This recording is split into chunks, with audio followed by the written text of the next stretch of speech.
Hey everybody, thanks so much for joining me today. Today we're going to deep dive into a tea cultivar that goes by the name of Jin Xuan. Now Jin Xuan also translates directly into English. It translates to golden lily. And this cultivar is the one that is often referred to in the US as milk oolong. So I'm brewing up some golden lily right here. So in this video we're going to go into the history of golden lily, some of the reasons why it was created, and some of the amazing characteristics of this tea. So settle in and grab your favorite tea and get ready for today's discussion on golden lily. Now this man's name was Zhenjian. Have you ever thought of tea as having a mother and father? Well, let's go back in time to meet a man known as the father of tea in Taiwan. Now this man's name was Zhenjian, and I might have gotten those tones wrong. I probably did.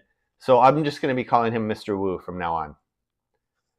Now Mr. Wu, so instrumental in developing the Taiwan tea industry that they named him the father of tea in Taiwan. Now what did he do to earn this title? First, he created new cultivars. Now these cultivars were both high yield as well as resistant to disease and pest. By creating these cultivars, made tea farming more sustainable in Taiwan, but as well he made it more profitable for the tea farmer. Second, Mr. Wu revolutionized the tea industry in Taiwan. In the late 20th century, Taiwan was facing a lot of competition from other tea producing countries, as well as shifts in the market demand. Consumers were looking for different types of tea. Now with Wu's cultivars, Taiwan was able to reposition itself as a premier tea producer. This attracted global interest, but it also helped Taiwan in building a reputation of quality. And third, he set a new standard.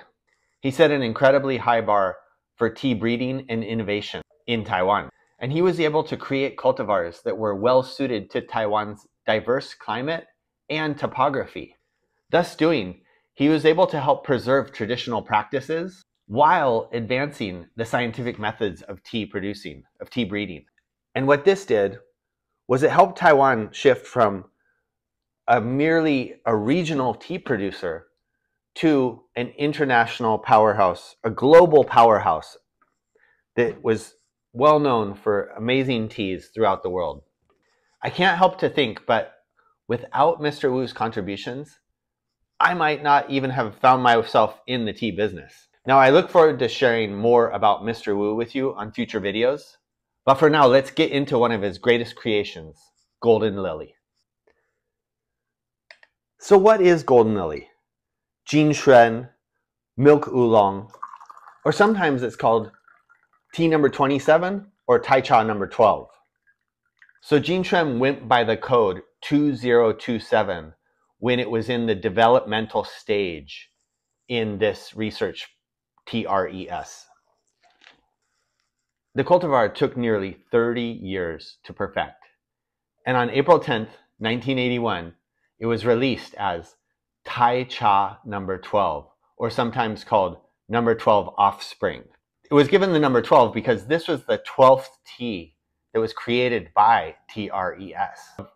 Well, eventually locals in the area dubbed the tea Jin Xuan, and Mr. Wu, being a flexible and amicable guy, was like, that's a good name. And so that's why it's called golden lily. Now, this tea they started developing this tea in the 50s. And remember when I said that a tea can have a mother and father? Well, tea number 27 was created by crossing the mother plant, which was Tai Cha number 8, the eighth tea developed by TRES, as well as the father plant, which was Yingzhi Hongxin, which translates to the hard stem red heart. Now that's a tea that's often used for Iron Goddess of Mercy. Now why is Jin Xuan so special? As we mentioned before, one of the reasons why this tea was so special was because of its yield. It could produce 20 to 25% more fresh shoots than the previously used Qingxing Oolong, the green heart, or the Qingxing Damu, which is the cultivar that's used for creating Eastern Beauty. And because the plant is soft stem and because of the plant structure is very well organized, it makes it so that machine harvesting is very easy. Now, when the Jin Xuan is processed as a light green oolong, it has a very mild, milky, silky, smooth flavor, and that's one of the reasons why it was given the name milk oolong. It has a creamy taste and a distinctive aroma. The flavor profile includes floral notes and natural milky fragrance. Now, when we're talking about authentic golden lily, these are not scented and there's no flavor added. This milky, creamy texture is naturally occurring. This natural creaminess is what makes milk oolong so unique. And beyond just lightly oxidized oolongs, this cultivar, Jin Xuan, can be used to produce a roasted oolong. Like right now we have a charcoal roasted oolong in-house. You can also, we have a charcoal roasted golden lily in-house. You can also use it to create green tea, white tea, and it's sometimes being used now for some pu'er tea recipes. But one of the things that most surprised me about this cultivar of tea was to learn that extremely popular black tea, Yunnan Gold Tips, was derived, what came from the golden lily varietal. I couldn't believe that. Golden lily today makes up a significant portion of Taiwan's tea production, ranging from anywhere from 20 to 30% of tea harvested in Taiwan every year. Now, this amount will change year to year based on, depending on the market demand. This cultivar's high yield, disease resistance, and unique flavor.